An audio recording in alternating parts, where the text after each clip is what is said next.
सीमा बस्ने बित्तिकै जसरी पनि चुनाव जिते बहुमतको सरकार बनाए जसरी पनि भन्ने होइन जनताले भोट हाले भन्छ म त्यसरी तपाईँ पत्रकारलाई कति पैसा दिएको छ र तपाईँ जबरजस्ती मलाई गर्नु हुँदैछ जनताले भोट हालेर जित्या हो र दाल जस्ता विज्ञहरूले भनिसकिरहेछन् तपाईँ को हो म को हो कतिजनालाई पैसा दियो एउटा क्यामेरा बोकेर हिँड्दैमा न्यायाधीश बन्दिने तपाईँ विज्ञ बन्दिने 2 करोडले भोट हाले त्यसै गरी हाले यता सुन्नु सबैले 2 करोडले हाले खोयाको हाल्छ 2 करोडले भोट तपाईहरु पहिला डाटा हेर्नु कतिले हालेका छन् ल 1 करोड तपाईहरुले 2 तिहाई आयो भन्नु ए मिडिया साहब त्यो निकाल्नु त डाटा 2 करोड हाले देखाइदिनु डाटा निकाल्नु त तपाईले 2 तिहाई आयो भनेको छ नि मैले छैन भनेको 2 तिहाई आइसक्या छ देखाइदिनु डाटा देखाइदिनु एकचोटी डाटामा यसरी अनि तपाई 7 भोट नाउले ठुलो तपाई नबोल्नु के धेरै जितेर बोल्नु हुँदैन एक भोटले पनि मान्छेले चुनाव हार्छ तपाई कहाँ छ कुन दुनियामा छ हार्नु भो सुन्नु अझै 4 भोट हारेको त स्वीकार्नु न हारेको त स्वीकार्नु न यो डाटा के हो तपाईलाई पढ्न आउँछ के हो दुई आएको छ ब्यालेन्स आको अब आइहाल्छ त नि किन फेरि गएर तपाईहरु भोट दिने एकचोटी त 10 जनाले 10 चोटी दिनु भयो अब कति चोटी दिनुहुन्छ ल हिसाब गर्नु नि तपाई हिसाब हामीले हाम्रो कामै यही छ हामी बिहानदेखि बेलुका रातभरि दिनभरि हर्क साम्पाङको राष्ट्रिय पार्टी बनाइसकेपछि हामी खुसी भयौं र दोस्रो कुरा डाटा यही छ तपाईको अगाडि ए हिजो हर्कलाई गाली गर्नुहुन्थ्यो आज हर्कले गर्नु हर्कलाई कहिले गाली गरिन किन गर्नु भन्नु सुन्नु उसको बियोरालाई गाली गरेको तर हर्केलाई मैले जहिले पनि के भने हर्क र बालेन र रवि जस्तो देश बेचेर चाहिँ हर्केले खाँदैन भनेर म बोल्दै आएको छु र हिजो पनि बोले आज पनि बोल्दैछु आलोचना गर्न हाम्रो अधिकार छ पाउनु पर्छ हुन त हर्क साम्पाङले उहाँ झापामा गएर बालाई भोट हाल्नु भयो तपाईले किन विरोध गर्नुहुन्छ सुन्नु न किन हर्क कसरी हाले तपाईले देख्नु भयो किन मैले मत गरेको हैन त्यो कांग्रेसले भोट हाले हैन सबैभन्दा ठुलो कुरा कांग्रेसले नि भोट हाले हो नि त बालाई तर जोगाउन सकेन पिया गरेर कालो चस्मा लगाएर अनि देश आगो लगाए जस्तो हुँदैन त्यो कुर्सीमा गएर बसेपछि पहिला त हेर्दै जानु नि सुन्नु न हेर्नै पर्दैन हामीले भनिया क्या देखाइसकेको छ उनीहरुको डाटाले अब उनीहरुले के गर्ने वाला 5 वर्षमा चमत्कार गर्यो भने तपाई गर्ने के भन्नु 5 वर्ष कसरी 5 वर्ष चलाउने किन चलाउने सरकार कसरी चलाउने बहुमतको सरकार चलाइहाल्छ आलो पारित गर्न त फेरि राष्ट्रिय सभामा जानु पर्ला राष्ट्रिय सभा राष्ट्रपति भए ठाउँ जानु पर्ला जनताको प्रतिनिधि होइन सरकारमा जानु पर्ला त कसको हुन्छ त ए जनता भन्दा राष्ट्रिय सभा ठुलो हो क्याबिनेटमा पास भएपछि अनि राष्ट्रिय सभामा जान्छ राष्ट्रिय सभाले पास गरेपछि जायज त गर्नै पर्यो नि त कसरी गर्छ जायज त गर्नै पर्यो कसरी जायज हुन्छ यी चोरे गर्न पानी आतंककारीहरूले गरेको निर्णयलाई के आँखा चिम्लेर राष्ट्रपतिले साइन गर्नुपर्ने राष्ट्रिय सभामा आतंककारीहरूले जे लेख्यो त्यही पास गर्नुपर्ने कानुन संशोधन गरेर राष्ट्रपति चेन्ज हुन्छ तपाई कहाँ हुनुहुन्छ रविजी कानुनले के भन्छ भने उनीहरू जे होस् यही व्यवस्था र यही संविधानमा आएका छन् बालेन प्रधानमन्त्री भयो भने रविलाई हातकडी लाउनु पर्छ रवि प्रधानमन्त्री भयो भने बालेनलाई हातकडी लाउनु पर्छ कानुनले प्रमाणित गर्यो भने गर्छ त्यो प्रमाणित पर्दैन तपाईहरु युट्युबको प्रमाणितले हामी हेर्दैनौ जो हामीसँग डाटा छ कार्की आयोगले 11 जना रासपाको मान्छेको नाम निकालिसकेको छ तपाई त चुनाव पछाडी हर्के जान्छ रवि जान्छ बालेन जान्छ भन्थ्यो यतिखेर त बाबु जाने यता सुन्नु न अनि उनीहरु त गए त अमेरिकाले लगिदिसक्यो तब कहाँ लगेर यिनीहरुलाई भेट्दैनौ तिमीहरुले यो रवि र बालेनलाई हेर्दै जाऊ न तिमीहरु बालाई कहाँ भेट्ने सुन न बालाई त प्रधानमन्त्री क्वार्टरमा सुन्नु कहिले अब 84 मा सुन्नु न एकादेशको कुरा नगर्नु न तपाईहरुले अहिले कुरा गाली गर्नुस् जो 5 चोटी 4 चोटी प्रधानमन्त्री भएका थिए नि त्यतिखेर तपाईहरु यही भन्थ्यो एकादेशको कुरा भन्थ्यो उनीहरु त भरा आका हुन् क्या एकादेश होइन देश चलाउने नै यिनै हुन् यो देशमा 3टा संस्था छन् एउटा कांग्रेस एउटा एमाले र एउटा राज संस्था अरु भनेका खोया घण्टाको रासपा के हो रासपा भनेको सुन्नु यता राष्ट्रिय स्वतन्त्र पार्टी स्वतन्त्र पनि पार्टी हुन्छ सुन्नु यता किन हुँदैन पार्टी भने पार्टी अमेरिकाको घण्टा ल्याएर स्वतन्त्र पार्टी हुन्छ जहाँसम्म ल्याउस् न नेपाली जनताले पत्याएर छ क्या स्वतन्त्र पार्टी चाहिँ सुन्नु यता मेरो कुरा तपाईले 1 करोड 24 लाख मान्छेको लागि यतिखेर बोल्दै हुनुहुन्छ तपाई च्यालेन्ज गर्दै हुनुहुन्छ तपाईले गाह्रो पर्छ रविजी तपाईले गाह्रो हामी त कंकालहरु हो हामीलाई सुन्नु यी यही बोलीले गर्दाखेरि नि जनताले भोट नहाले सुन्नु यी ट्याप्रा र टुवाटाका अगाडि छ नि रवि चुडाल एक्लो जिउँदो बागो जो जुत्दै छ तपाई पनि एक्लै बा पनि एक्लै हो नि अब तपाईहरु यो ट्याप्रो बोकेर टुवाटो बोकेर जुन प्रकारले तपाईहरु प्रश्न गर्नुहुन्छ नि तपाईहरुको प्रश्न अनुसारको जवाब सही पाउनुहुन्छ तपाईहरुले मसँग सुन्नु यता हो तपाईको कारणले गर्दा नै एमाले हार्यो अब उ कम्तीमा बाजी थियो होला एमाले हारो को हारो त्यो भोलिको दिनमा थाहा हुन्छ कसले हारो अलिकति बाटामा हेर्दै हिँड्नु खोला धेरै हुन्छन् नाला धेरै हुन्छन् यो हारो भन्दै नहिँड्नु अलिकति भुइँमा आँखा हेरेर हिँड्नु, आकाशमा नहेर्नु फेरि तपाईहरु। अनि मतपेटिकाले हेरि मिडिया कर्मीहरुलाई म सम्झाउँदैछु फेरि मतपेटिकाले आकाशमा हेरेर अब नउड है। आकाशमा हेर्यौ भने आकाशतिरै जालाउ फेरि। यहाँ सुन, भुइँमा हेर, अलिकति जमिन पाउँछौ तिमीहरूले, अलिकति जमिन लिन पाउँछौ, एउटा घर बनाउने जमिन लिन पाउँछौ। आकाशमा हेर्यौ भने तिमीलाई आकाशैतिर लैजाला फेरि। नेपालीको बानी त आकाशतिर हेर्ने छ नि त। त्यो भएको कारणले म के भन्छु भने मिडिया कर्मी सचेत रहनु होला। यो हाम्रो भनाइ, जहिले पनि सचेत छ, त्यो हामीलाई थाहा छ, हामीसँग डाटा छ। तपाई अन्धकारमा रहेछ भन्ने कुरा स्पष्ट भयो नि। म अन्धकारमा छु, तपाईहरु उज्यालोमा हुनुहुन्छ। त्यही अन्धकारमा छु र त म बौलाउँदै छु त। तपाईहरु उज्यालोमा छ, तपाईहरु बौलाउँदैन। पैसा आइरहेको छ, डलर आइरहेको छ, खाइरहेको छ, घन्टेमा पनि पैसा आएको छ, सबैतिर पैसा आयो। बालाई पनि खाल्टोमा लएर जागिदिनु भयो नि त। यत्रो चुनाव गर्ने पैसा रविसँग कहाँबाट आयो? बालन शाहसँग कहाँबाट आयो? सो बासँग कसरी चाहियो? बालाई किन पैसा चाहियो? नेकपा एमालेको त एउटा जनताले लेबी तिर्दाखेरि पनि नेकपा एमाले आफै धनी छ क्या। कति जनसङ्ख्या छ कम्युनिस्ट पार्टीको हालत त्यही हो। कति कांग्रेसका जनसङ्ख्या कति छ? कम्युनिस्टको हालत त्यही हो। लेबी तिर्छन्, बुझ्नुभयो नि? प्रत्येक कार्यकर्ताले लेबी तिर्छ, वडा अध्यक्षले लेबी तिर्छ, मेयरले लेबी तिर्छ, सभासदले लेबी तिर्छ। तपाईहरुको कार्यकर्ता चाहिँ कहाँ छ भने के सबै घन्टीले भोट हालिसक्यो। तपाई अझै सुन्नु न, तपाई अब भ्रममा हुनुहुन्छ। तपाई बरु हिजो नेकपा एमाले कार्यकर्ता आफैले भोटै हालेन। सुन्नु न, तपाई बरु नेकपा एमालेबाट माओवादीमा आउनु, माओवादीबाट रासपामा आउनु भयो होला, तर रवि चुडाल छ नि कुनै पार्टीमा पनि छैन, कुनै पार्टीलाई अहिलेसम्म भोट पनि दिएको छैन। देश बचाउने अभियान केपी ओली हो भनेर हिँडेको रवि रत्न चुडाल हो, अरु मलाई मतलब छैन। जतिकै आलेछाप गरे पनि तपाईहरुले मलाई भोटै नहाल्ने मान्छे तपाई बोल्नुको अर्थै छैन। त्यही व्यक्ति त बोल्छ त, एउटा त्यो भोलि घन्टेलाई ठोक्ने त यही व्यक्ति हुन्छ नि। तपाईले हजार शब्द बोल्नु, एउटा भोट हाल्नु, भोटको ठुलो मात्र हुन्छ के। स्वच्छ नागरिक हो म, हैन? स्वच्छ नागरिकले बोलेकै कुरा धरतीमा चल्ने हुन्। हिजो एउटै चलेन, हिजो तपाईहरु केपी ओली हार्छ भनेर जित्यो होला, तपाईले जित्छ भन्यो हार्यो। अब अहिले यो तपाईले फेसबुकमा हाल्छ नि त, तपाई भन्दैछ मेरो विरोध गर्दैछ, लाइक हेर्नु के रवि चुडाललाई कति लाइक आउँछ, हामीलाई त्यो चाहिएको। त्यो लाइक आयो, भोट आएन। सुन्नु न, लाइक आयो, भोट आएन। तपाईको बालन शाह चोरको चाहिँ के आएको थियो? त्यो लाइक पनि आयो, भोट पनि आयो, भोट पनि आयो, सबै आयो। मिडियामा बोलेर प्रधानमन्त्री भएको थियो भने हामी त हुने हो त। कहाँ भन्ने? बालन शाह कसरी नेता भयो त्यसरी हामी हुन्छौँ। भोलि रवि कसरी गृहमन्त्री भयो हामी त्यसरी नै। हिजो ओलीवाला पनि त्यही भन्थे कार्यकर्ताहरूले। सुन्नु न यता सुन्नु, कुरा के हो भने त्यो तपाईहरूले जति बासे पनि तपाईँ रासपाको गएर चाकै धोए पनि नि तपाईहरूले माखो केही मार्न सक्दैन। ढुक्क रहनु होला। मैले अघि के भने बाटोमा हिँड्दा तल हेरेर हिँड्नुहोस् है, माथि नहेर्नुहोस्। तपाईँलाई गाह्रो पर्ला फेरि। किन भन्नुहुन्छ भने नि जनता बहुलाका छन् नि, जनता बहुलाका छन्। एमाले सिद्धिन्छ। हिजो यसै भन्थ्यो प्रचण्डले, भित्तामा पुर्याइदिए के खोया पुर्याए, आज माओवादी नि सिद्धियो। कहाँ पुर्याए? हिजो तिनै पार्टीले हो तपाईँलाई स्कुलसम्म पुर्याएको, तिनै पार्टीले हो तपाईँ भुटेका मौकाबाट नि। सुन्नु रियल कुरामा आउनु न, किन बकबक गर्ने? तपाईले हिँड्ने रोड पनि नि रवि र बादलले बनाएको होइन, तिनै पार्टीले बनाएको। खोया अनि यिनीहरूले चाहिँ कसो करले बनाउँछ? विश्वमा कुन चाहिँ नेताले आफ्नो घर बेचेर विकास गर्छ? जनताकै घरबाट अनि कसले बनाएको हो त? नेता बनाएको थियो नि त। किन शेरबहादुरले बनाएर, किन प्रचण्डले बनायो, किन केपी ओलीले बनायो? यही कमजोरी तपाईहरूले केपी ओलीको विदेशीलाई दिएको छ। बुझ्नुभयो नि? जसले राष्ट्रिय बचाउँछ त्यसलाई मार्न खोज्छ। हिजो विदेशीको डलरले चल्छ, विदेशी भएन। डलर आउने बित्तिकै त्यो विदेशी भयो। एनजिओ कसको पक्षमा छ धेरै? एनजिओमा कतिजना मान्छे? सुन्नु न, यता एनजिओ त तिमीहरुका ठेकदारहरु हो। सबै एमालेको कार्यकर्ता छैन? सुन्नु, सम्पूर्ण कलाकारलाई युट्युबे चलेकै एनजिओबाट छन्। टिकटकमा बसेर पैसा पठाइदिनु, हामीलाई थाहा छैन कलेक्सन। निकालेर देखाइदिया न रवि चुडालले कुन टिकटकबाट निकालेर खाएको छ, कुन जनतासँग लिएको छ। सुन न, फ्लड त युट्युबे भएका छन् त अहिले। सुन्नु यता, अहिले तपाईँ फ्लड छ, तपाईँलाई स्कुल पठाउने पार्टी हो भन्दा होइन भन्नुहुन्छ। हिजो राणासँग लडेर तपाईँका बाउआमालाई यसो पेन समातेर किताब दिने यिनै पार्टीहरू हुन्। यी बाटाघाटा बनाउने यिनै पार्टी हुन्। देशमा लोकतन्त्र ल्याउने यिनै हुन्। प्रजातन्त्र यिनले के ल्याए? खोया ल्याए, के ल्याए भन्नु न त? के ल्यायो? जसले आफ्नो घरै बनाएको छैन त्यो घरको मोलै थाहा हुँदैन।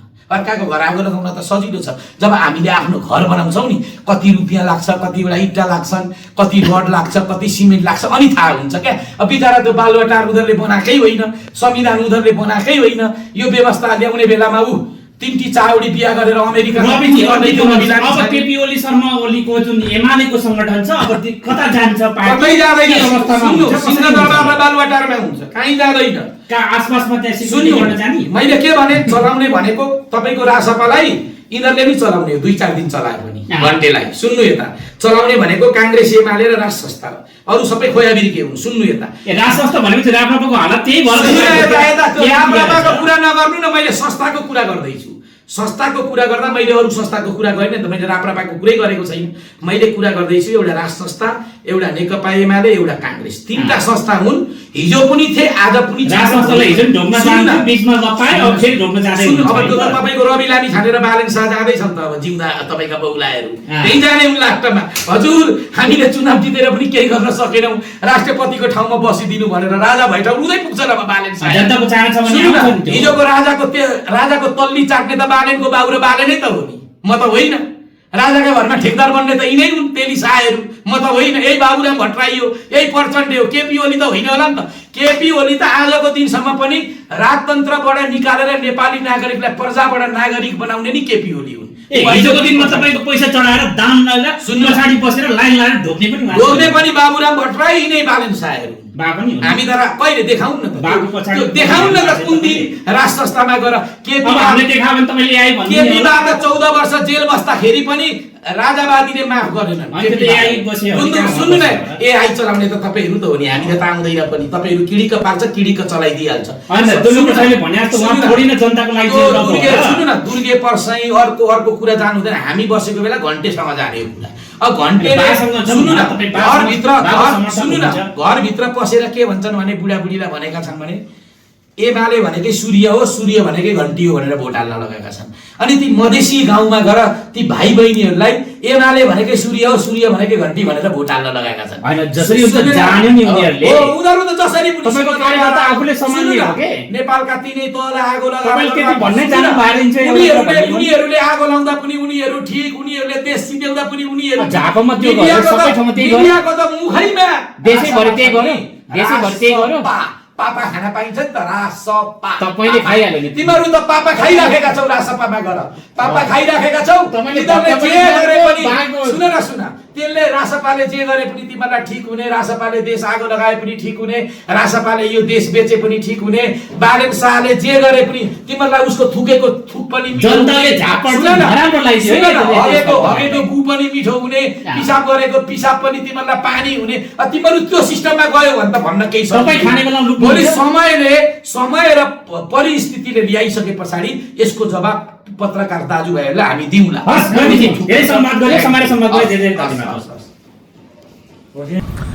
अब सेतो पार्टीको भविष्यवाणीको स्रोत नै रहस्यमय सेतो पार्टी आफैले रिसर्च गरेर प्री पोल गरेर एक्जिट पोल गरेर त्यो नतिजाको भविष्यवाणी गरेर या त्यो नतिजा अन्तै कतै परिकल्पना गरिएको थियो कुनै शक्ति केन्द्रमा र त्यसलाई प्रकाशित गर्ने काम मात्रै उसले गर्यो भन्ने कुरो यहाँ रहस्य भएछ त्यसकारण जर्ज सोरोज फाउन्डेसनबाट पालित पोषितहरूले राम्रै एक्जिट पोल निकाल्दा रहेछन् भविष्यवाणी गर्दा रहेछन् भन्ने पनि देखियो र यहाँनिर के छ भने तपाईँले अघि भने जस्तै अहिले हामी ठ्याक्कै 1 बज्यो अहिले आज 22 गतेको दिन र 1 बज्दासम्म नेपालमा खास गरी लोकतान्त्रिक शक्तिहरू र देशभक्तको लागि इलेक्ट्रिक सक जस्तो विद्युतीय झड्का जस्तो अनपेक्षित नतिजा आइरहेको छ र अनौठो किसिमको रिजल्ट आइरहेछ तपाईसँग मैले कुरा गरिरहँदाखेरि बडे भीमसेनहरूको गदा झुकेको र राजनीतिक धर्राहरू ढलेको अवस्था छ र लिलिपुट मान्छेहरूले विजय प्राप्त गरेर आधी हुन्डरी तुफान ल्याएको अवस्था छ तपाईसँग मैले कुरा गरिरहँदा गगन थापालाई अमरेश कुमार सिंह भन्ने मान्छेले भारी मतका साथ पछाडि छोडेका छन् करिब 3500 मतले अग्रता लिएका छन् उनले अब त्यसै गरी केपी शर्मा ओलीज्यू जस्तो देशभक्त कालापानी लिपुलेक लिम्पियाधुराको नक्सा प्रकाशित गर्ने व्यक्तित्वलाई निकै पछाडि छाडेको अहिले त्यो खालको मत परिणाम आइरहेको छ अन्तिम नतिजा त आएको छैन तर अत्यन्तै अप्रत्याशित किसिमको नतिजा आएको छ अब अहिले सिनियर नेतामा प्रचण्ड चाहिँ त्यो झन्डै उत्तर कोरिया जस्तो ठाउँमा गएर लडेछन् रुकुम पश्चिममा, त्यहाँ यो घन्टीको हावा लागेको रहन्छ के अरे, उनको फलाममा चाहिँ खिया लागेको छैन, अरू कोही सुरक्षित छैनन्। राजेन्द्र लिङ्गदेनको करिब हार्ने निश्चित भनेर भन्दैछन् मान्छेहरूले, त्यहाँ पनि घन्टीले अग्रता ल्याएका छन्। हाम्रा परम मित्र भद्रजी उर्फ स्वागत नेपालजी भलै उहाँ राप्रपाबाट उठ्नु भएको छ। अघिल्लोचोटि त उहाँले एकदमै आशाजनक मत लिनु भएको थियो, यसपालि उहाँको हरिबिजोग हो। लगभग राप्रपा शानदार शून्यमा प्रत्यक्षतर्फ जाने र समानुपातिकमा इज्जत जोगाउने हो कि थ्रेसहोल्ड क्रस गर्ला कि भन्ने देखिया छ। र अहिले मान्छे ज्ञानेन्द्र साईप्रति आशावादी भएका छन्। म तपाईँलाई एउटा कुरो भनिदिइहालौँ, अघि भर्खर मेरो जुम्लाको उम्मेदवार नरेश भण्डारीजीसँग कुराकानी भएको थियो र अहिले नतिजा प्रकाशित नभएको हो। प्रारम्भिक रूपमा रवि लामिछाने पनि पछाडि परेर देखिया थियो नि। त्यसै गरी ज्ञानेन्द्र साईको आफ्नै गाउँ सिन्जामा गढेको हुनाले उनले करिब 70 मतले नरेशलाई पछाडि छाडेको जस्तो देखिए पनि अहिले नरेशजीले बताएअनुसार 500 मतले उहाँ अगाडि लागिसक्नु भएको छ अरे। भन्नाले यसरी हेर्दाखेरि नेकपा एमाले, नेपाली काङ्ग्रेस र माओवादी अर्थात् नेपाली कम्युनिस्ट पार्टीको लागि अप्रत्याशित झड्का, त्यसमा पनि स्पेसली हामी एमाले र काङ्ग्रेसलाई झड्का छ। अब हेर्नु छ, तपाईँ र मैले कुराकानी गरिरहँदा भर्खर हर्क साम्पाङको क्षेत्रमा मतपेटिकाबाट मत गर्न सुरु गरिएको छ। त्यहाँ हिजो र बिहानसम्म लफडा थियो र प्रारम्भिक जानकारी अनुसार यो आधिकारिक रूपमा त आएको छैन, तर हर्क साम्पाङले फराकिलो अग्रता लिने कोसिस गरिरहनु भएको छ। अब त्यहाँ उहाँ पनि तर्सिरहनु भएको छ, झस्किरहनु भएको छ। सौरभले भनेकै कुरा त लागु हुँदैन, कतै बाक्सा त अदली बदली हुँदैन। मान्छेहरू एउटा तथ्याङ्कबाट निकै झस्किएका छन्। हिजो 1 बजेतिर 1-2 बजे अझ 3 बजेतिर जम्मा 30% मतदान भएको भनिएको थियो। भरे 5 बज्दा नबज्दै 60+ मतदान भयो, 60% प्लस भनियो।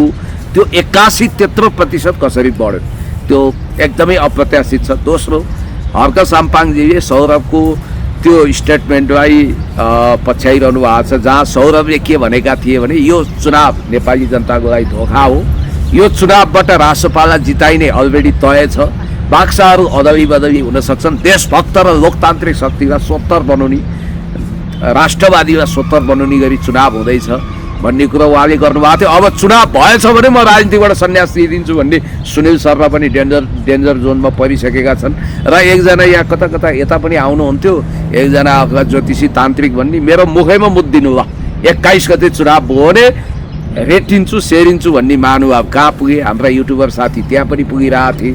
अब यस्तै छ। ऋषि धवलाको नि मोबाइल हराए। ए होइन, ऋषि धवलाजी त दुःख पाइस मङ्गलले आफ्नै ढङ्गले टाइपले चुनाव लड्न जानुभयो। मैले ऋषिजीलाई एउटा कुरा सम्झाएको थिएँ। आज फर्स्ट टाइम तपाईँको मिडियामा म पोल खोल्दैछु। यो भाइरल गोर्खे भन्ने फिल्ममा अब हेर्नको लागि मलाई निम्ताइएको थियो। सौगात मल्लजीहरू हामी ऋषि धवलासँगै बसेर त्यहाँ प्रतिक्रिया दिँदा ऋषिजीले मलाई के भन्नु भने म चुनाव लड्दैछु पुण्यजी, तपाईँको जिल्ला होइन भन्नुभयो। उहाँलाई भ्रम रहेछ। मैले भने मेरो जिल्ला होइन, तर तपाईँ कहाँ लड्दै हुनुहुन्छ भने फलान ठाउँमा भन्नुभयो। मैले भने मेरो फेरि के छ भने दाईको साल हो, त्यहाँबाट लड्नु भएको छ। मेरो आफ्नै दाईको साल हो, गणेश पौडेल, उहाँ चाहिँ मेरो दाईको साल हो। अनि मैले भने हेर्नुहोस् यो एकदमै आधी तुफान आएको छ, के होला तपाईँलाई फेरि सबैले चिन्छन्। तपाईँलाई यो देशमा प्रधानमन्त्रीलाई जत्तिकै चिन्छन्, अझ बढी चिन्छन्। तपाईँ हामीलाई चिन्ने कुरोमा कमी छैन। तपाईँ जित्नुहुन्छ त्यसको आधार बनाउनु भएको छ भने होइन म फरकै पर्दैन जित्छु। त्यसो भए एलिजा बहिनीको सल्लाह सुझाव मान्नु हो, होइन भने मान्नै पर्यो नि भन्नु हो। अब बहिनी एलिजालाई मेरो सुझाव के छ भने सुपरहिट हुने चक्करमा अनुराग बनाउनु भयो। ऋषिजीको 1.5 करोड जति चुनाव आएको हल्ला छ। अब अहिले यो चुनावले ऋषिजीलाई के कसो गर्यो मलाई थाहा छैन। अब मान्छेले खुब मनोरञ्जन गरे, तेरे नाम भन्ने ब्याकग्राउन्डमा गीत बजाइदिए, ऋषिलाई सलमान बनाइदिए। अनि सलमान खानले त अन्तिममा आफ्नै प्रेमिका गुमाउँछ नि, तपाईँलाई थाहा छ त्यो फिल्ममा तेरे नाममा है, राधे हुन्छ सलमान खानको नाम। मैले क्लिप्स हेरेको छु, पुरा फिल्म चाहिँ हेरेको छैन। अन्तिममा त्यो साङ्लोले सिक्रीले बात दिएको सलमान खान पागल हुन्छ, प्रेमिका गुमाउँछ, वियोगान्त हुन्छ, प्रेमिका मर्छ के अरे के हुन्छ। अब ऋषिजीको पनि विजयी हुने सपना त सिद्धियो। किनभने सलमान खान जस्तो गरी उहाँलाई प्रोजेक्सन गरियो। सलमान खान भन्ने बित्तिकै ऊ असफलताको प्रतीक हो। खास गरी तेरै नाम इमेजको सलमान खान असफल हुने हो, त्यस्तो देखियो। अब यहाँनिर के छ भने मैले तपाईँलाई भनिहालेँ, सूर्य थापाजीको के हुन्छ भन्ने संशय पनि छ। उहाँ पनि ऋषि धमला जस्तै एकदमै तपाईँको कहीँ पछाडि हुनुहुन्छ। अस्ति अनुहार छोपिने गरी उहाँले मनाइसक्नु भएको छ। सबैभन्दा अचम्म लाग्दो कुरा चाहिँ नेमकिपाको गढ मानिएको भक्तपुर 1मा पनि रासपा अगाडि छ। यो हिसाबले हेर्दाखेरि देशैभरिको मत रुझान रासपाको पक्षमा छ भन्ने कुरा बुझ्न गाह्रो छैन। अब यही मत रुझान अनुसार समानुपातिक भोट पनि रासपाको पक्षमा आयो भने चाहिँ जे होस् यो पालि स्पष्ट बहुमत पाउने छनक चाहिँ अहिलेसम्म क्लियर भइसकेको छ। अझ उस्तै परे त 2/3 ल्याउँछ भन्दैछन् होइन। अब मलाई यहाँ एउटा कुरा चित्त नबुझेको चाहिँ केही मान्छेहरू सामाजिक सञ्जालमा के लेखिरहेछन् भने कता हिजोसम्म बालनको विरोध गर्थिस्, रविको विरोध गर्थिस्, के गर्थिस् चाहिँ, अनि उसले समर्थन गर्थ्यो होला, मैले विरोध गरेँ होला होइन। विरोध समर्थन आफ्नो ठाउँमा छ, तर बालन प्रधानमन्त्री भए पनि, रवि प्रधानमन्त्री भए पनि, जो प्रधानमन्त्री भए पनि 3 करोड नेपालीको प्रधानमन्त्री हुने हो। म एउटाको अथवा अरू कुनै एउटाको अथवा त्यो समर्थन गर्नेको र विरोध गर्नेको नहुने त होइन। यो कुरा त सबैले बुझ्नुपर्छ नि होइन। अनि 5 वर्ष राम्रोसँग कार्यकाल चलाएर उनले राम्रो गर्यो भने त सबै देशको हित गर्यो भने हामी सबै खुसी भइहाल्छौँ। हो, यसैलाई भनिन्छ अहङ्कार पतनको पहिलो पाइयो। जब मान्छेमा दम्भ बढ्छ, शक्तिको घमण्ड आउँछ, जब सर्वै सर्वा मौ सेरो फेरो सबै मेरो, अरू सबै ऐरे गैरे भैरे दत्थु खैरे कुडा कर्कट झार पत्कर हुन्। हाम्रो पार्टी, हाम्रो महानता, हाम्रो देश अर्थात् सबै कुरो मेरो, सरकार हाम्रो भन्ने हुन्छ नि। तब त्यही दम्भले गर्दा आज हामीलाई पनि आसमानमा आकाशमा उडिरहेको हाम्रो पखेटा काटिएर हामी जमिनमा पछारिएका छौँ। यो त मान्नुपर्छ। हाम्रो पनि घमण्ड उत्पातै बढाए हो। हामीले अरूलाई धर्नाबाट चढेर हेर्नुपर्छ भन्ठान्यौँ।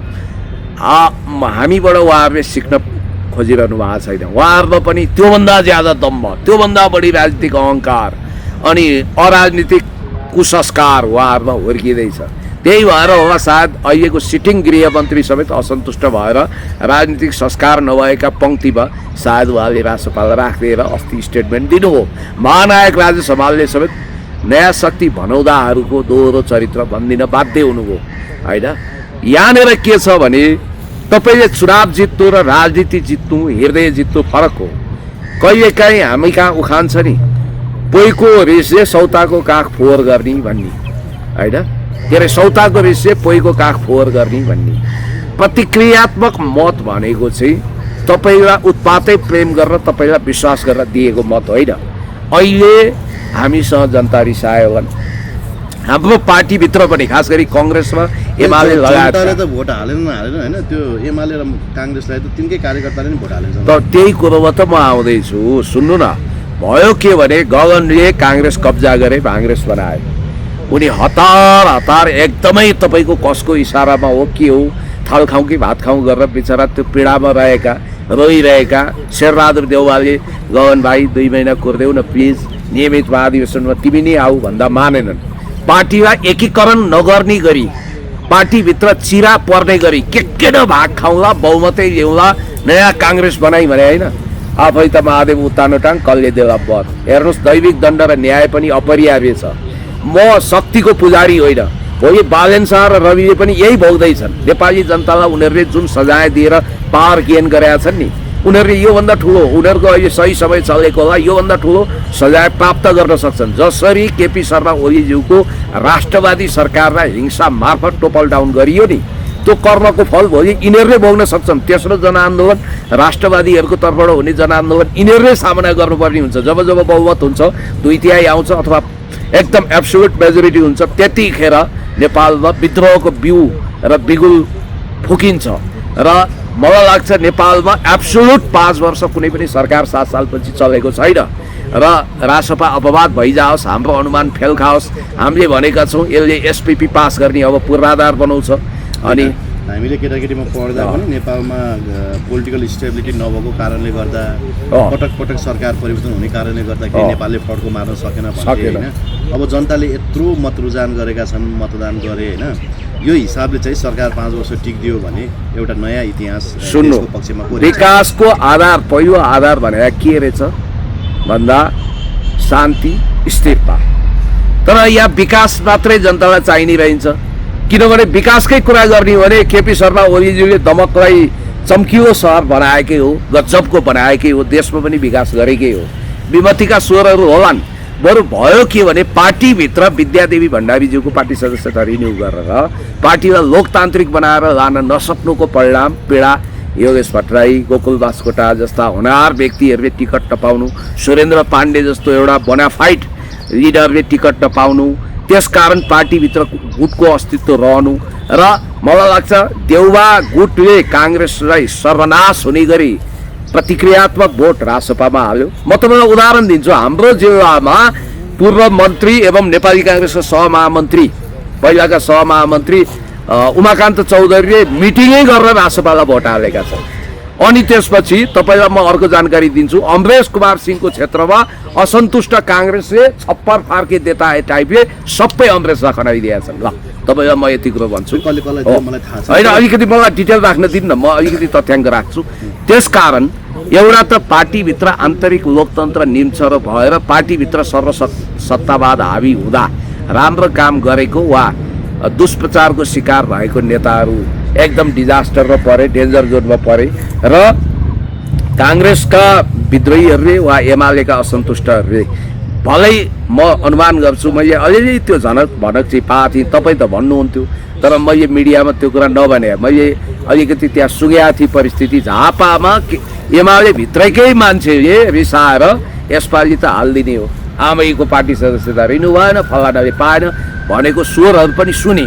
अनेक फ्याक्टरले काम गरे र नेपालमा राष्ट्रियताको अडान लिँदा स्वतन्त्र हुनुपर्छ। सम्भवतः केपी ओलीलाई झापा जाने सुझाव दिने मान्छे नै विद्यादेवी भण्डारी हुन् भनेर पटक पटक भने। अब केपी ओलीले आफ्नो अहङ्कार कहिले छोड्दैन। अब सायद यस पछाडि चाहिँ पार्टी अध्यक्षबाट पनि राजीनामा देला नि, अलिकति त लाज होला, अलिकति त नैतिकता होला नि है।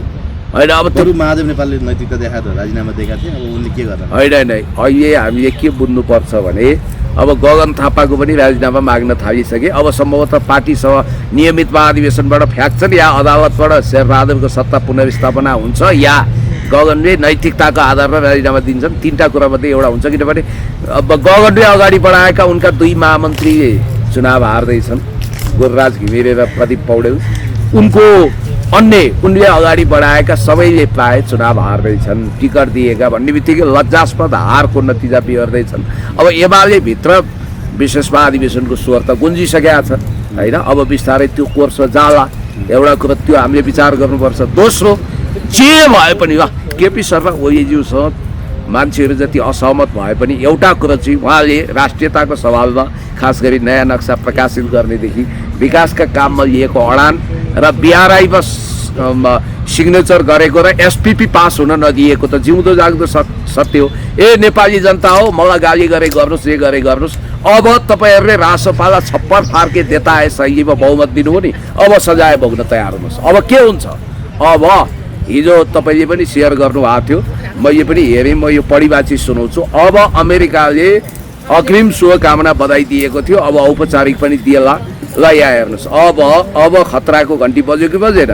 Congratulations to the people of Nepal on holding elections.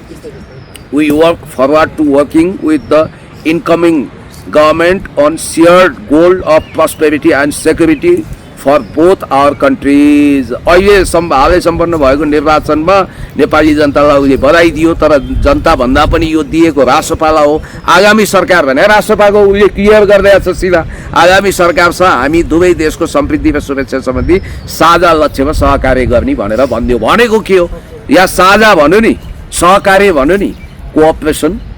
समृद्धिको लागि हामी सहकार्य गर्नको लागि तयार छौँ, तर उसको सुरक्षा चासो र हाम्रो सुरक्षा चासोमा साझा लक्ष्य चाहिँ के होला, त्यहाँ सहकार्य के हुन सक्छ, त्यही हो मेरो प्रश्न। नाम उसले एसपीपी भन्छ भन्दैन, धेरैले यसमा त यो न्युज सेयर चाहिँ गरे, तर यो सुरक्षाको साझा चासो भन्ने विषय चाहिँ सेयर गरेनन् होइन। यहाँ मेरो विमति थियो, मैले त्यही उसको वेबसाइटमा गएर पनि लेखेको थिएँ, अब गोली खान तयार हो भनेर कुन चाहिँले कमेन्ट ठाउँथ्यो। गोली खान तयार होस् नहोस्, तर देशको सार्वभौम सत्ता भनेको हाम्रो ज्यानभन्दा माथि हो, त्यो इरानियन जनताले पनि अहिले देखाइरहेका छन्। आधुनिक नेपालको इतिहासमा होइन, अब म त्यति धेरै पढे लेखेको मान्छे त होइन, हुन त फेरि म अरूलाई छक्याउन सक्ने खालको मान्छे पनि होइन, रवि लामिछाने भने जस्तो। तर इतिहासको विद्यार्थी भएको नाताले आधुनिक नेपालको इतिहासमा अहिलेसम्म पनि शाह वंशले शासन गरेदेखि नेपालमा कुनै पनि मधेसीको छोरो प्रधानमन्त्री भएको इतिहास छैन कि म गलत हो सर? छैन। कुनै पनि मधेसीको छोरो र जनजातिको छोरो प्रधानमन्त्री भएको इतिहास छैन। हर्क साम्पाङ र बालेन जो प्रधानमन्त्री भए पनि एउटा इतिहास चाहिँ नेपालको सन्दर्भमा लेखिन्छ है भनेको थिएँ। अब हर्कले अहिले बिउ रोपेका छन् होइन, माटोमा बिउ छरेका छन्, त्यो माटोले भोलि त्यो बिउले कस्तो उम्रेला कस्तो सप्रेला त्यो हेर्दैछौँ। तर बालेन शाहले इतिहास चाहिँ कोर्ने भए होइन, मधेसको छोरो एउटा प्रधानमन्त्री हुने भयो, यसमा चाहिँ हामीले गर्व गर्नुपर्छ कि सर? होइन, तपाईँ गर्व गर्नुहोस् कि म गर्व गर्न बाध्य छैन, म गर्व गर्दिनँ। किन गर्दिनँ भने इतिहास त रचियो नि त, यसलाई त हामीले मान्नु पर्यो। होइन, उनी ब्रोइलर मधेसी हुन्, उनी हाइब्रिड मधेसी हुन्, उनको आत्मा मधेसी छैन। उनी मधेसी भन्न लघुतावास गरेकै हुनाले उनले मोटो शाहवाला शाह लेखेका हुन्।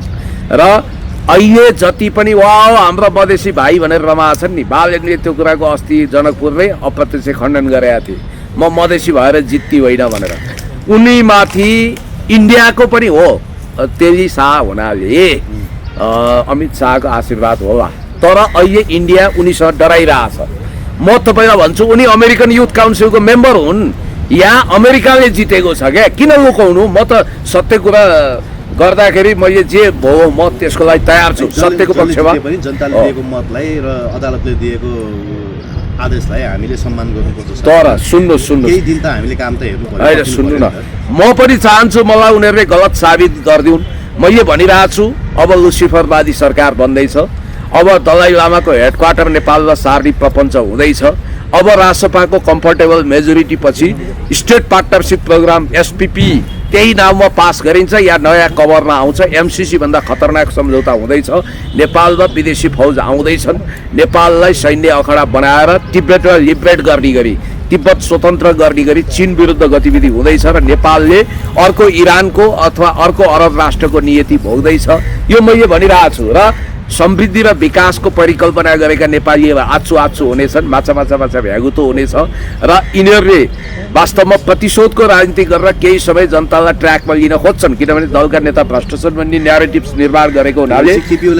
सुन्नु न, कैयौँलाई जेल हाल्छन्, कैयौँको राजनीति सिद्ध्याउँछन्, कोही फौजदारी कोही के आफूलाई चख्याउँछन्। म तपाईँलाई भन्दैछु, सुशीला कार्कीले नै तपाईँको जेनजी आन्दोलनको यो प्रतिवेदन अब सार्वजनिक गर्ने मतलब उहाँले रिसिभ गर्ने हो। त्यसको अर्थ भनेको नयाँ नक्सा प्रकाशित गरेको अपराधमा केपी ओलीले अरू गरेको हुनाले होइन, त्यो गरेको हुनाले केपी ओलीको राजनीति समाप्त पार्ने घेराबन्दी हुँदैछ। गगनलाई पनि सिद्ध्याए, अब करिब गगनको पनि राजनीतिक सिद्धिएछ। किनभने मैले चाहिँ कल्पना के गरेका थिएँ भने अमेरिकी सेन्टरको नजिक मान्छे त्यही सेन्टरको, तर बालेन जति प्रतिफल दिन नसक्ने, सायद एसपिपीको लागि सम्पूर्ण रूपमा तयार भएनछन् कि पछिल्लो समय गगन। त्यसकारण गगन पनि चुनाव हार्दैछन्, सेटिङमा आएनन् उनी। गगनको चुनाव हार्नु भनेको राजनीतिक सिद्धि हो। मलाई लाग्छ यिनीहरूले आफ्नो औचित्यता साबित गर्नको लागि केही नेतालाई जेल हाल्ने, केहीलाई फौजदारीमा, केहीलाई भ्रष्टाचारको अभियोगमा जेल हाल्छन्। होइन, कर्मको फल भोगुन् न। भ्रष्टाचार कालो खानेले कालो दिशा गर्छ, हामीलाई केही पनि हुँदैन। होइन, अब के अरे मुखियाको भैँसी ब्याउँदैमा भतुवालाई बिगौतीको खेलो हुन्छ भन्ने नै छैन। तपाईँलाई यति कुरो भन्छु कि अब त्यो बाहेक यिनीहरूले रचनात्मक रूपमा हामीलाई फेल खुवाएर देशभक्तिपूर्ण कोर्स अगाडि बढाउन्, हामीले अनुमान गरे विपरीत यिनीहरूले समृद्धि ल्याउन्, सुख ल्याउन्, भ्रष्टाचार नियन्त्रण गरून्, हामी माफी नै मागौँला त, आइ एम सो सरी, हामीले बुझेनछौँ जानेनछौँ भनौँला। तर मर्निङ सोच दिए त्यस्तो हुनेवाला छैन। किनभने यो जुन अमेरिकन एम्बेसीको विज्ञप्ति छ त्यसबाट यिनीहरूलाई न्युरीमुन्टी नगराएर 2-4वटा फन्डा स्टन्ट गर्न लाउँछन्। 2-4 महिनासम्म यिनीहरूले ल्याउलान्, त्यो पनि ल्याउँछन् कि ल्याउँदैनन् त्यो ल्याउलान्, अनुमान गरौँ। त्यसपछि यिनीहरू फेरि जुन ट्र्याकमा लानुपर्ने हो, नेपाललाई एसपिपीको सुरुङमा छिराउने, उनीहरूको सेक्युरिटी कन्सर्नको छाता मुनि लाने र नेपालबाट भारत र चीनलाई असुरक्षा गराउने। त्यसपछि चीन र भारत पनि चुप लाएर हेर्दैन होला। राजावादीहरूलाई त लगभग ठहरै बनायो भनेपछि सबै खाले दर्रारिया, कम्युनिस्ट, देशभक्तहरू, लोकतान्त्रिक शक्ति एक ठाउँमा आएर फेरि भारत र चीनको सपोर्ट आन्तरिक रूपमा होला, फेरि तेस्रो जनआन्दोलन होला। त्यसपछि सुशीला जसरी केपी शर्मा ओलीलाई लखटेर सुशीला कार्कीको सरकार आयो, त्यसै गरी नयाँ प्रबन्ध होला। हेर्नुहोस्, उमालेको चक्र घुम्छ के। बालेन शाह र रवि लामिछाने अब चोखिनी भए भनेर प्रारम्भिक अनुमान लगाउन सकिन्छ। अब रविले सरेन्डर गरेका हुन् कि रविलाई पनि यिनीहरूले जेल पठाउँछन् भोलि शपथ हुन त शपथ गर्न दिन्छौँ भनेर निर्वाचन आयोगले अलरेडी सेटिङ गरेर भनिसकेका छ। त्यस कारणले अब रवि लामिछानेको भविष्य के हुने, जिते पनि फेरि उपनिर्वाचन हुने हो कि त्यहाँ अब बालेन शाहको निम्ति उनी बाधक भयो भने पन्साउँछन्। यो चुनाव भनेकै बालेन शाहलाई सरकारमा पुर्याउन, रासपाको एब्सोल्युट मेजोरिटी पुर्याएर रबर स्ट्याम्प संसद बनाएर उनीहरूले जे चाहन्छन् त्यही गर्न खोजेको रहेछ। अब नेपाली जनताले अब झन् ठुलो पश्चातापमा पर्नुपर्ने हुनसक्छ, झन् ठुलो सङ्कटको लागि हामी तयार हुनुपर्ने हुनसक्छ। राष्ट्रियताको आकाशमाथि अहिले सङ्कटको बादलहरू मड्राइरहेको छ र यो तितो सत्य हो। अहिले मलाई गाली गर्छन्, थाहा छ मलाई, उनीहरूका रासपाका भक्तजनहरू जो भक्ति मार्गमा लिन भएर बसीभूत भएका छन् उनीहरूले मलाई गालीको बौछार गर्छन्, भलिभाती गाली गर्छन्। गाली खाएर पनि सत्य बोल्नुपर्छ। हर्क साम्पाङज्यूको पार्टीलाई, त्यो पनि देशभक्त पार्टी, राष्ट्रप्रेमी पार्टी, त्यसलाई पनि क्लिन स्विप गराउने, त्यसलाई पनि टेक्न नदिने प्रपञ्च छ कि? र हर्क साम्पाङज्यूका शुभचिन्तक शुभेच्छुकहरूले झापामा ओलीज्यूको लागि जे जस्तो दुर्घटनापूर्ण अवस्था बनाइयो त्यस्तो त्यहाँ नहोस्। म अहिले पनि भन्छु, मलाई अहिले पनि आशंका छ कि स्वाभाविक मतको आधारमा बालेनले त्यत्रो लिड गरेका होइनन्, त्यहाँ गडबडी छ र त्यो गडबडी झापामा के अरे सुनसरीमा नदोहोरियोस्। त्यसको लागि आँखा चम्काइरहनु पर्यो, चनाखो भइरहनु पर्यो। तर एउटा भाष्य थियो नि, यो संविधान अन्तर्गत बहुमत कसैको आउँदैन, यो संविधान फ्याल्नुपर्छ, कुल्चिनुपर्छ भन्थे होइन। त्यसलाई चाहिँ कुनै एउटा पपुलर मान्छे आयो, जनताको पक्षमा काम गर्ने मान्छे आयो भने उसले ल्याउन सक्दो रहेछ भन्ने कुरा चाहिँ क्लियर भयो। तपाईँको इन्टरभ्यूमा मैले 15 दिन अगाडि एउटा कुरा बोलाएको छु कि त्यो बोल्न भनेर चाहिँ फ्याट्ट मैले योजनाबद्ध बोलेको होइन, बोलाएको छु। हिजो मैले भिडियो हेर्दै जाँदा ठ्याक्कै फेरि दैव संयोगले त्यही लाइन चाहिँ मेरो कानमा पुग्यो। त्यो 15 दिन अगाडिको एउटा भिडियोमा मैले के भनेको छु भने नि सर, यदि देशमा एसपिपी पास गर्ने हो र बालेन शाहलाई सिंगल मेजोरिटी सरकारको नेतृत्व दिलाउने र स्वर्णिमलाई अर्थमन्त्री बनाएर आइएमएफ वर्ल्ड ब्याङ्कका नीति, नवउदारवादी नीति लागू गर्ने, अनि त्यसपछि बालेनलाई प्रधानमन्त्री बनाउने हो भने राष्ट्रपाको सिंगल मेजोरिटी पनि आउने गरी सेटिङ हुनसक्छ भनेको छु के। त्यो चाहिँ मैले बोलाएको छु स्पोन्टेनियस हो। त्यस्तै भयो नि त। कुरो के रहेछ भने काङ्ग्रेसको टेको पुडोमा सरकार अडाउँदा उनीहरूलाई भरोसा भएन, जस्तो गगन आत्मा त्यही त गर्दैनन् होला नि त। त्यो त देखियो नि त। एउटा कुरो गगनको हार लगभग सुनिश्चित जस्तो भयो। यसबाट के बुझ्नुपर्छ भने गगनले भलै पार्टीभित्र कोत पर्न चलाए, रक्तपातविहीन देउवामाथि घात गरे, सबै गरे, तर सम्पूर्ण हिसाबले रासपा जस्तै एसपिपी पास गर्ने, 15औं दलाइ लामा नेपालबाट घोषणा गर्ने र सम्पूर्ण रूपमा जेलेन्स्कीकरण स्वीकार नगरे रहेछन् नि त। हो त्यही भएर अरूको टेको पुडो लिएनन् के सर। जसलाई जिताउनु छ त्यसलाई छप्पर फार्के दिए, तर उनीहरूको इच्छा अनुरूप यिनीहरूले काम गरेनन् भने यिनीहरूको सबभन्दा ठुलो सङ्कट उही हुन्छ। तपाईँलाई थाहा छ अमेरिकाले अहिलेसम्म उसको नर्सरीमा जुन क्याक्टसहरू उत्पादन गर्यो नि, त्यो क्याक्टस चाहिँ तिनैलाई गोप्यो। फर इक्जाम्पल चरम अलोकप्रिय पेरुको फुजिमोरीलाई साइनिङ पात विद्रोह गर्न, साइनिङ पात र टुपाक अमारू भन्ने विद्रोही शक्तिलाई समाप्त पार्न लगाएर बहुमत दिलायो, तर पछि आफैले अन्तर्राष्ट्रिय अदालतमा उभ्यायो। याद गर्नुहोस्, नोरेगाको पनि त्यही हो। सद्दाम हुसेन पनि पहिला इरान विरुद्ध उभ्याइया होइन र, होइन? उसको बाथ पार्टीलाई कसरी विकसित गरियो भन्ने इतिहास त हामीलाई थाहा छ नि त। त्यो भएको हुनाले आज तपाईँको बिस्तारै हेर्दै जानुहोस्, नरेन्द्र मोदी अमेरिकी खित्तामा लगातार थिए, अब बिस्तारै कङ्ग्रेस आइला त्यो स्थानमा लाँदैछ भन्नासाथ जसले तपाईँलाई आशीर्वाद दियो त्यो तपाईँको लागि भस्मासुर पनि हुनसक्छ। मेरो विचारमा कि त यिनीहरू चिरकालीन नोकरको रूपमा जानु पर्यो, किनभने हामीलाई हेर्नुहोस् त्रास र आश छैन। म त सिधा कुरा के भन्छु भने हामी दलवालाले थुप्रो गल्ती गर्यौँ, कमजोरी गर्यौँ। हामी जनताको बिचमा जान हिचकिचायौँ, हामीले जनताभन्दा ठुलो ठान्यौँ, हामीले शिर निहुर्याएर जनताको सेवा गरेनौँ। पहिलो सङ्कट त हामीभित्रै छ। त्यसपछि बाह्य तत्त्वहरूले हाम्रो कमजोरीमा खेले, हामीलाई कमजोर बनाए, हामीलाई जुदाए, हामीलाई भिडाए, जनताको बिचमा बदनाम गरे। आज जुन तहबाट यिनीहरू प्रयोगमा आएका छन् नि, अब सत्तामा जाने भयो, लगभग अब राष्ट्रपतिको सरकार बन्छ, त्यो देखियो होइन। उसको एब्सोल्युट मेजोरिटी आउने हो। 2/3 चाहिँ के कसो नआउला, अथवा 2/3 आउनु र नआउनुमा खासै फरक छैन। अब साँच्चै संविधान एमेन्डमेन्ट गरेर उनीहरूले गर्न खोजेको सबै कुरा लागू गराउनु छ भने 2/3 पनि दिलाइदिन सक्छन् नि, लाइक माइन्डेड पार्टी ती मिलाइदिन सक्छन्। तर त्यसो होइन होला। 2/3 चाहिँ के कसो, तर यही संविधानबाट पनि त उनीहरूले चाहेको शक्तिमा बहुमत दिलाउन सक्ने रहेछन् भन्ने त देखियो। अब अर्को तपाईँ हामीले अहिले अनुमान गरेको 3 बजेसम्म जम्मा 30% मतदान भयो। साँच्चैमा उनीहरूकै आँकडा मान्ने हो भने 60% मतदान भए 40%लाई त बाहिर राख्यो नि। असन्तुष्ट 40% भोलि 60-70%मा परिणत भयो भने अर्को आन्दोलन हुँदैन। ल तपाईँलाई म घोषणा गर्छु, एसपिपी पास गर्न थालियो भने, राष्ट्रघाती प्रोजेक्ट ल्याइयो भने, दमन गर्न थालियो भने, अस्ति जेनजी आन्दोलनको क्रममा के विद्रोह उठेको थियो र? शान्तिपूर्ण तरिकाले त्योभन्दा डबल ट्रिपल विद्रोह उठ्छ है। यो चाहिँ ख्याल गरे हुन्छ। अरूलाई खेद्नेहरू आफै खेदिन्छन्। फर इक्जाम्पल गगन थापा हेरे हुन्छ, देउपाललाई रोएर खेदेको गगन थापा चुनावबाट आफै खेदिए कि खेदिएन? ढिलो होला चाँडो होला। त्यसकारण राजनीति गरौँ साथी हो, छलछाम षड्यन्त्र विदेशी तागतको बलमा उनीहरूको हातमा नाचेर होइन। पिसाबको आनन्द आउँछ। आज जनता कस्तो भयो? यो जनताले जिताएको हो कि कहीँ रहस्यमय तरिकाले जिताइयो? त्यो सिंहदरबार जलाउन जान लागेको गणेश कुमार कार्कीको भिडियो अडियो सबैलाई थाहा थियो, सबले देखेको के, सबलाई थाहा थियो। तर उसैलाई अग्रता दिएका छन्। त्यति मात्रै होइन, तोसिबा कार्कीलाई यहीँ जिताइसके लगभग।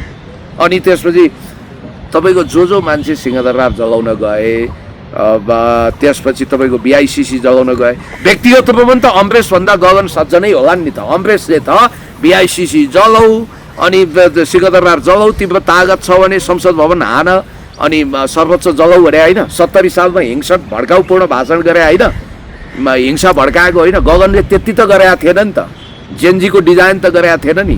तर गगनभन्दा खतरनाक अमरेश जितेको हो कि जिताइएको हो, यो हामीलाई जवाफ चाहियो के।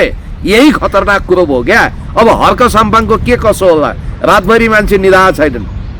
एउटा देशभक्त ओलीको त तपाईँहरूले हुर्बत दिनुभयो, अर्को देशभक्त हर्क साम्पाङको के होला?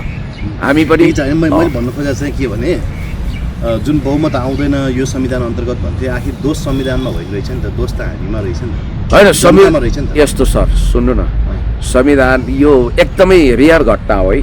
हाम्रो संविधानको कम्पोजिसनले कसरी आयो त भने कसरी आउँछ त? अब आउनु देख्यो त, यो रेयर हो, यो तुफान हो। यसरी पनि त ल्याउनु त सकिँदो रहेछ नि त। यहाँ त दलै धेरै खोले पछाडि त कसरी अनि फेरि हुन्छ त? दल कम हुने भने त आउँथ्यो।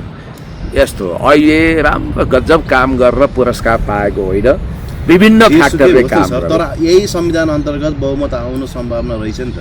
बहुमत आउन अझ सम्भावना हुन्थ्यो राम्रो काम गर्नेको, त्यो सम्भावना छेकिया छ समानुपातिकले गर्दा। ठिक छ, हेर्नुहोस् है, तपाईँको पूर्वाग्रहमा होला हामी केही दिन काम हेरौँ अनि त्यस पछाडि गरौँ भन्ने पक्षमा छ होइन। पूर्व अनुमान हो, पूर्वाग्रह होइन, पूर्व अनुमान हो। हुन्छ नि, चोट पनि अलिअलि हुन्छ किनभने आफ्नो पार्टी हारेको छ, अहिले यहाँ तेस्रो हुने दलमा छ। 11वटामा अग्रता काङ्ग्रेसले लियो, एमाले झऱ्याझरै छ होइन, त्यो अलिकति हुन्छ नै। तेस्रो हुन्छ दोस्रो हुन्छ त्यो बेग्लै हो। कुरा चाहिँ अब यो राज संस्था चाहियो, हिन्दू राष्ट्र चाहियो अनि प्रदेश खारेजी गर्नु पर्यो भनेर आउने मान्छेलाई चाहिँ कठोबासको लट्ठीले नलीफुटो भाँचिन गरी हान्नुपर्छ कि सर। अब देशलाई तपाईँको असीमित द्वन्द्वमा लैजानको लागि पटक पटक तपाईँको आन्दोलन गरिराख्ने यी पटकै आन्दोलनकारीहरू नि अब आन्दोलनमा आयो भने चाहिँ यिनीहरूको खुट्टा भाँच्नुपर्छ। किनभने हेर्नुहोस् त, हलोको त बिचरा रविन्द्र मिश्र म तेस्रो पटकमा पृथ्वीनारायण शाहले उपत्यका जिते जसरी म तेस्रो पटकमा चाहिँ चुनाव जित्छु भन्थे, बिचरा चरिनाङ्गै भयो। हलोको त लिँदैनै चाहिँ चरिनाङ्गो होला नि जस्तो छ। ज्ञानबहादुर शाहीको त्यस्तै छ होइन। भने पछाडि कसैलाई पनि राज संस्था चाहिएको रहन्छ, कसैलाई पनि हिन्दू राष्ट्र चाहिएको रहन्छ। बालेन शाहले त छाती ठोकेर भनेको थिए प्रदेशले समस्या होइन है, प्रदेशका मन्त्रीले तलब खाएर चाहिँ देश गरी भएको होइन भने उनले छाती खोलेर भने मधेसमा गएर भने पछाडि प्रदेशलाई पनि हामीले स्वीकार्यौँ। अब हामीले यो संविधानलाई यो व्यवस्थालाई अगाडि दिशामा कसरी राम्रो लैजाने त्यतातर्फ ध्यान दिनुपर्छ। अब यो पटक पटक आन्दोलन गरेर देशलाई अस्थिर बनाउनेहरूलाई चाहिँ अब फेरि के भन्छ कठोबासको लट्ठीले नलीफुटो भाँचिन गरी हाल्नुपर्छ सर। होइन त्यो त हो, तपाईँको बिना अर्थको एजेन्डा लिएर जस्तो हाम्रो पनि यो भनेको रिफरेन्डम जस्तै हो नि त।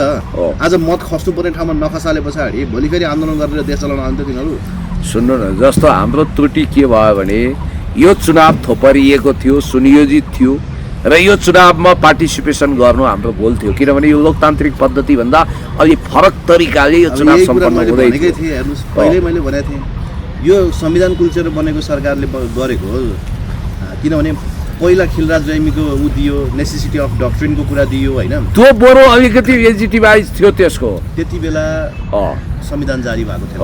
यो संविधानमा कहीँ कतै नभएको क्लज प्रयोग गरेर जुन सरकार बनाइयो त्यो सरकारले गरेको चुनावमा जानु हुँदैन भनेको केपी ओली, गगन थापा, प्रचण्ड होइन, एमाले नजानीमा थियो। काङ्ग्रेस हतारिएर गएपछि एमाले बाध्य भएको हो, किनभने एमालेलाई मात्रै बाहिर राख्ने हो कि भन्ने भयो नि त, फेरि बुलडोजर चलाएर जान्छ। 5 वर्ष बाहिर बस्दा के हुन्छ? अब सुन्नु न, होइन बसेर के भयो त, बाहिरै बस्ने रहेछ। त्यो परिणाम भोगियो।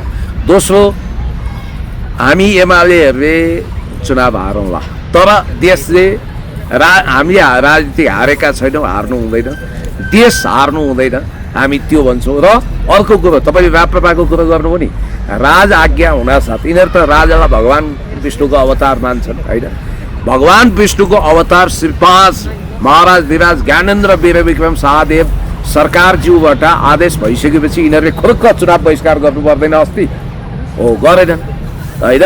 जनता पनि त राजाको पक्षमा गइन्छ भन्ने कुरा त बुझ्यो नि त। जनताले पनि त भोट त सबै घन्टीको पक्षमा हाले, कसैले बहिष्कार गरेनन् 2-4 ठाउँमा बाहेक। होइन, त्यो त्यसो त भन्न मिल्दैन, किनभने अबको विद्रोही पक्षको रूपमा अब साँच्चै यिनीहरू असफल हुने त निश्चित प्राय देख्छु। हामीलाई फेल खुवायो भने बेग्लै कुरो। त्यसको विकल्प भनेको चाहिँ तपाईँको भोलि देशमा एउटा नयाँ परिवर्तन र विद्रोह पनि हुनसक्छ। त्यसकारण यो कोर्स सकिएको छैन।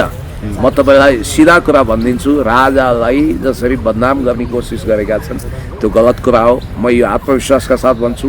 र अर्को कुरो के भने, नेपालमा अहिले जुन दुर्घटनाको चुनाव समस्याको समाधान होइन, चुनाव थप समस्या हो भनेर हामीले भनेकै थियौँ। यो सोकल्ड इलेक्सन, यो कथित निर्वाचनबाट तपाईँले कस्तो मिठो कुरा गर्नु। जुन सरकारलाई संविधानले चिन्दैन त्यो सरकारले गर्न खोजेको चुनावको उद्देश्य मनसाय के थियो, मेन सिरा के थियो भन्ने कुरो हामीले भित्रबाट एनालाइसिस गरेनौँ र हामी होमियौँ। यो हुनु नै थियो, यो त होनाइ थिए साला भन्छ नि कहिले हिन्दीमा, यो त हुनु नै थियो, यो त तय थियो भने यो त स्क्रिप्टेड कुरा हो। जेनजीको नाउँमा वितण्डा मचाउने, देश जलाउने, तिनै नाइकेहरूलाई ल्याएर सत्तामा राख्ने, उनीहरूलाई सुनपानी चोख्याउने दलहरू जो उनीहरूको शर्त मानेनन्, यही एसपिपी गर्न नमाने हुनाले र 15औं दलाईलामा नेपालबाट घोषणा गर्न नमानेको हुनाले यत्रो सजाय पाएको, चुच्चे नक्सा जारी गरेको हुनाले केपी शर्मा ओलीज्यूले यत्रो सजाय पाएको। भ्रष्टाचार त बाहनाको कुरा हो, भ्रष्टाचारीलाई त कारवाही गर्नुपर्छ, म पनि भन्छु, भित्र होस् या बाहिर। तर यो सब किन भयो भने त्यही कुरो नमान्नाले अब त्यही गर्नको लागि ल्याइएको छ केही शक्तिलाई। यस्तो सुन्नु, अहिले त्यस्तो डिफेन्ड नगरौँ, त्यति एउटा सामाजिक सञ्जाल बन्द नगरिदेऊ भन्दाखेरि दिमागले कहिले पनि सोचेन होइन। अब हाम्रो पेटमा लात हान्छु, यिनीहरूले हाम्रो आलोचना गरे भनेर युट्युब बन्द गराउँछु भन्ने सोचे, फेसबुक बन्द होइन। हाम्रो कमजोरी पनि मैले भनिदिइहालेँ, हामीमा दम्भ थियो, अहङ्कार थियो, घमण्ड थियो। मैले कतिचोटि भने सञ्जालमा पोखिएका असन्तुष्टिहरू यदि सडकमा पोखिन थाल्यो भने तिमीहरूका राजनीति पत्ता साफ हुन्छ भने त्यो दम्भ अहङ्कार घमण्ड सत्ताबाट पलायो र अननेसेसरी वर्ग पनि बन्यो। अब राजसभा मालपानीद्वारा स्पोन्सर राजसभा त्यो भोलि पर्सि गरेर होइन, यो कुरा हामीले गर्यौँ, उनीहरूभित्र सुन्नु, उनीहरूभित्र विभाजन, यो कुरा हामीले चुनाव अगाडि गर्यौँ, तर जनताले उनीहरूलाई चुनिसके पछाडि अब जति भए पनि भोलि उनले शपथ खाइसके पछाडि बालेन शाहलाई मैले सम्माननीय प्रधानमन्त्री नै भन्नुपर्छ कि हिजो अस्तिसम्म मैले लम्पु भने होला होइन, धैर्यता गर्नुहोस् कि सम्माननीय हुन सम्माननीय काम गर्नुपर्छ, तपाईँ भन्दै गर्नु भन्नु पर्यो। र उनले गरेका गुण र दोषका आधारमा, उनले गरेका राम्रा र नराम्रा कामका आधारमा हामीले आलोचना र समर्थन गर्दै जान्छ। तर एउटा कुरो चाहिँ पक्का के हो भने, मलाई फेल खुवाइदियोस्, म पनि आत्मआलोचना गरौँला, त्यो बेग्लै कुरा। तर अहिलेसम्म मैले गरेको पूर्वानुमान लगभग फेल खाएको छैन। म तपाईँलाई के भन्छु भने, हामी झन् गहिरो सङ्कटमा फस्यौँ, झन् दलदलमा फस्यौँ। यिनीहरू विकास समृद्धि दिन आएको होइन, यिनीहरूको जगै राष्ट्रघात र अपराध छ, हिंसा छ, भ्रष्टाचार छ। भन्नुको केही तुक छैन कि अब यो भन्नुको केही तुक छ, पछि थाहा पाउनुहुन्छ तपाईँले। जनताले जिताइसके, गरिसके, अब हामी सिलसिलेवार ढङ्गले बिस्तारै काम हेरेर हामी जनताले भ्रष्टाचारी अपराधीलाई पनि जिताउँछ। त्यसको मतलब हामी ताली बजाउन बाध्य हुँदैनौँ, सत्य कुरो बोल्नुपर्छ, सत्यको पक्षमा, न्यायको पक्षमा, इन्साफको पक्षमा अगाडि बढ्नुपर्छ। जापान लगेर बेच्यो एउटा लम्फुले, ए बाबा त्यो बेच्नेलाई चाहिँ कारवाही गर भनेको, बेच्ने चाहिँ जेलमा छ अहिले पनि होइन। एउटाले गाडीले हानेर हिँड्यो, मैले भनिहालेँ हाम्रा कमजोरीहरूको जगमा हिँडेर बन्द नगर भनेको मैले त पटक पटक भने। तर जो शक्ति रचनात्मक भएर, असल भएर, जचेर राम्रो काम गरेर आएको होइन कि विममा अल्गोरिजममा हावादारी तरिकाले प्लान्ट भएका छन्, जसरी आउँछन् त्यसै गरी जान्छन् भनेर हामी शुभेच्छा दिउँ, शुभकामना दिउँ होइन। अहिले हाम्रो शुभकामनाको फेज हो, अहिले नै हामी खुट्टा तान्न तर्फ नलागौँ। उनी कुनै एउटा झुन्डको होइन, भोट हाल्नेको मात्रै प्रधानमन्त्री होइन, 3 करोड नेपालीकै प्रधानमन्त्री हुन् होइन। मलाई शुभकामना छ। म त यो चुनावको प्रोसिडियर, यो प्रक्रियाभित्र ठुलो घपला भएको हुनसक्छ, चुनाव एउटा धोका हुनसक्छ। जानु हुँदैन थियो चुनावमा। होइन, म त बेनिफिट अफ डाउट लिन्छु। लतारेर चुनावमा तपाईँले नलिनुहोस् कि मलाई अधिकार छ, डेमोक्रेसीले मलाई विमतिको अधिकार पनि दिएको छ। यो चुनाव नेपाली जनताको लागि धोका थियो, धोका भयो र अब यो कोर्स करेक्सन गर्नेतिर हामी जानुपर्छ र हामीले राष्ट्रियता जनतन्त्रमाथि खेलवाड गर्ने हो, हामी सडकबाटै खबरदारी गर्छौँ। राजावादीहरू त उत्साहित छन् अहिले, राजा फाल्नेलाई हामीले फालेमी भन्दैछन् अब। होइन, त्यो त बेकारको पिसाबको न्यानो हो। Thank you very much. Thank you.